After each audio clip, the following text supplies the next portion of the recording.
Sup everybody, it's your boy Corey, KGQ Saint, back from the reaction video.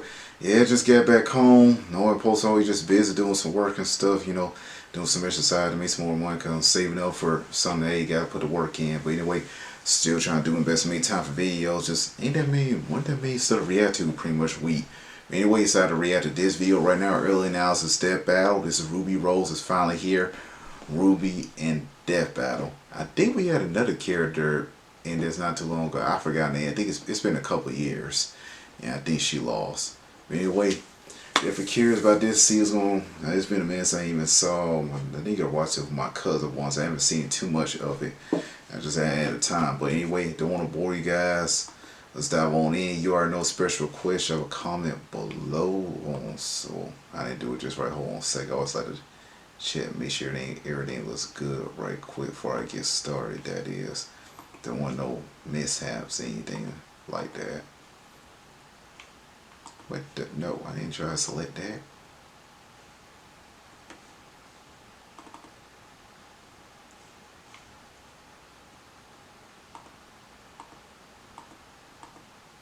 Okay.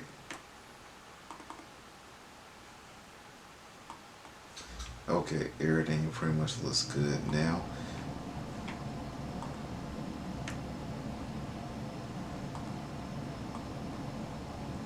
Okay, everything looks good. I'm sorry about that, y'all. Some almost froze. But anyway, you already know special question. Comment below.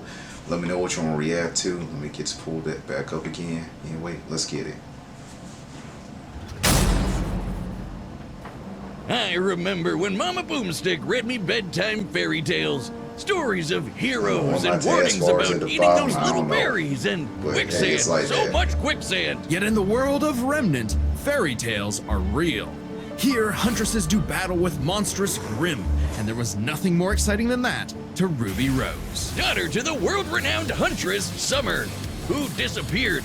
Little Red really wanted nothing more than to be a huntress. Her dedication paid off. Admitted into Beacon Academy 2 years ahead, a premier school for huntsmen and huntresses, RWBY clearly showed prodigious talent. Not just that, she's got the weapon geek gene just like yours truly. RWBY doesn't leave home without her trusty Crescent Rose. It may look like a high-tech scythe, and it is, but it's also a gun!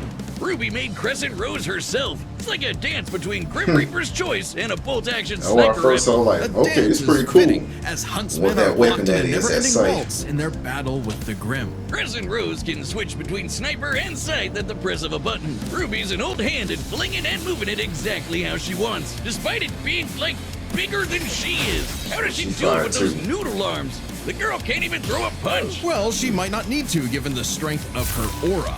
All living beings in Remnant have an aura, except dark creatures like Grimm, though not all of them can utilize it in combat without extensive training. See, aura forms a barrier that blocks fatal blows and even heals wounds. It can make weapons stronger too. When RWBY slaps a cartridge of dust into Crescent Rose, her aura lights up nature's wrath in man's hand. Dramatic, but aura reminds me, they almost remind me of the hockey elements from of One the world. Piece. Fire, electricity, ice, wind, anti-gravity. Doesn't that last one count? Rule of cool, Wiz. She's got the eyes of a hawk, and when she shoots you with dust, a bullet wound's the last thing you'll be worried about. With enough of a boost, ice dust can freeze over whole mechs, and she can power up her kicks to crater military-grade steel. A person's aura may be limited, but RWBY can keep track of hers with this handy health bar on her not smartphone. RWBY blasted through Huntress classes with flying colors. Almost right away, she was appointed the leader of her own group, with Weiss Steve, Blake Belladonna, and Big Sis Yang Xiaolong. Oh! I get it! Team RWBY! But RWBY's hope for many years of learning with her friends would be dashed as evil machinations spread like wildfire.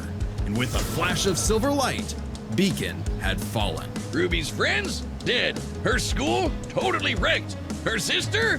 Disarmed. All because of a lover spat that went way too far. Salem saw the world divided, and it was time to say goodbye to any happily ever after. But RWBY wouldn't give up like that, so she set off to change the world. Even as Crescent Rose began to feel heavier and heavier. Wait, it got heavier? What's she doing, adding even more guns? No, it's a metaphor. Imagine it!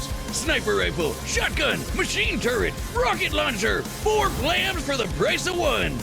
Okay, Wiz, I really want to make this thing now. You know, Okay, I'm gonna stop right there. So next week, most likely Micah Auburn will drop.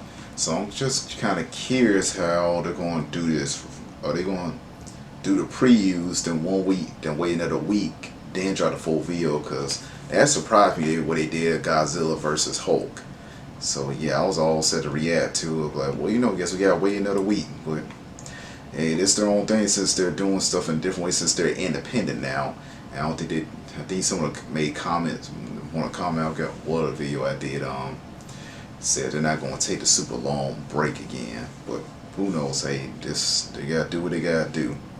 Anyway, let me know how you feel about this video. You already decided if Ruby's gonna win or not. Definitely want to check out the next person. Anyway, make sure you give a boy a like, comment, and subscribe. You already know, have a fantastic day or evening. Peace.